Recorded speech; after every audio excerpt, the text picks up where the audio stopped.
अस्सलाम वालेकुम ख़वातीनो हज़रात। सोने पाकिस्तान के सोने शहर लाहौर से मैं हूँ हफ्सा फ़रहान और आज के जो हमारे प्रोग्राम का उन्वान है वो है हम सबका पाकिस्तान।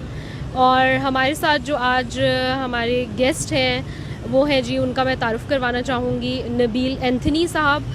और उनका जो है वो उर्दू अदब से और उर्दू तहरीर से बहुत गहरा लगाव है और सुनने में आया कि वो उर्दू तहरीरें भी बहुत अच्छी लिखना जानते हैं। और उनका जो है वो बानो कुदसिया आपा और इशफाक अहमद साहब से भी नशिस्तें उनकी अदबी जोन सी हैं वो रही हैं। सो हम उनसे आज बातचीत करेंगे। और अस्सलाम वालेकुम नबील।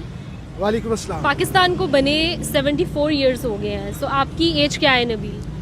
मेरी एज 24-25 ऑलमोस्ट। जी, तो नबील आपने पाकिस्तान में 25 साल गुजारे हैं और इस धरती को 25 साल दिए हैं, तो आप पाकिस्तानी होने पे और बीइंग अ क्रिश्चियन कम्युनिटी उससे बिलोंग करने पे आप कैसा महसूस करते हैं और आप क्या समझते हैं कि पाकिस्तान में पाकिस्तानी होने पर आपको कितना फ़ख्र है? Thank you doctor Hafsa. Pakistani होना एक बहुत बड़ी नेमत है मेरे नज़दीक। मैं आपको बताता चलूँ कि मैंने ना एक हमारा बुक के हवाले से सरमनी थी, तो मैं मेरा मुकालमा था, मैं पढ़ने के बाद नीचे उतरा तो एक पाकिस्तानी बाबा था, वो उठ के तो उसने मुझे जप्फी डाली। तो उस दिन मुझे अंदाज़ा हुआ कि पाकिस्तानी होना कितनी बड़ी नेमत है। और अक़लियतों वाला जो सिलसिला है वो हर रियासत का होता है, वो इशू नहीं है। हमें पाकिस्तानी होने पर हमेशा फ़ख्र ही होना चाहिए। ये बाबों की ज़मीन है, बाबों की धरती है और उनके बड़े यहाँ पर करामात हैं। तो मैं तो बड़ी कदर करता हूँ यहाँ के औलिया अल्लाह की, सूफिया कराम की। जी, तो नबील आप ये बताएं कि आप पाकिस्तान में अक़लियतों को कैसा देखते हैं? आप समझते हैं कि उनके साथ जो है वो बराबरी का सलूक हो रहा है? ये सवाल बहुत जगहों पे पूछा जाता है और जहाँ भी अक़लियतें मौजूद हैं ना, जहाँ पर भी वो जितनी भी तरक्की याफ्ता रियासतें हों, वहाँ पे एक अक्सरियत का रौब और दबदबा होता है। हम उससे कभी भी फ़रार नहीं हो सकते।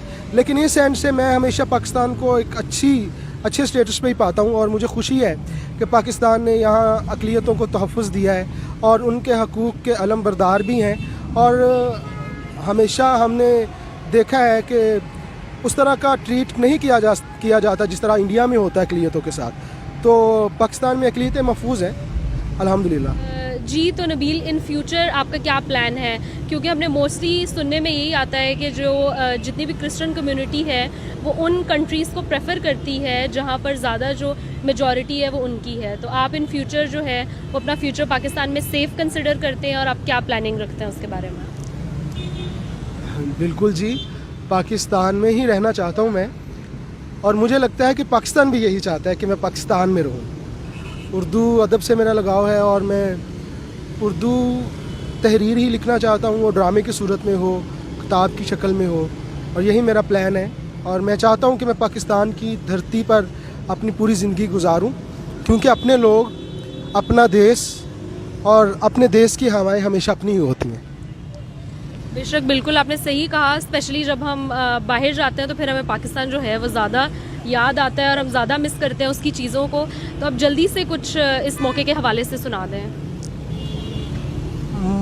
जो ज़ुबान है ना मोहब्बत की, वो अफजल है और पाकिस्तान की कौमी और मादरी ज़ुबान जो है वो मोहब्बत ही है।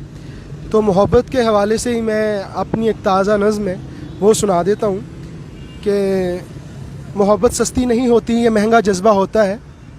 सिर्फ़ वफ़ाएं नहीं चलती, फ़क़्त अदाएं नहीं चलती, चलना भी चाहें अगर ये दूर तक नहीं चलती। मोहब्बत अपने होने का इजहार रोज़ मांगती है, फ़कत रूह नहीं मांगती, ये बदन भी मांगती है और ख़ामोश लम्हों में अक्सर आवाज़ें देती है। मोहब्बत लफ्ज़ों में सुरों को भर देती है, ये महदूद नहीं होती, ये लामहदूद होती है। मोहब्बत गुप अंधेरे में हमेशा नूर होती है। Thank you so much. Thank you so much for watching. बहुत बहुत जश्न आज़ादी मुबारक ZMC नेटवर्क के देखने वालों को हम सब की तरफ से।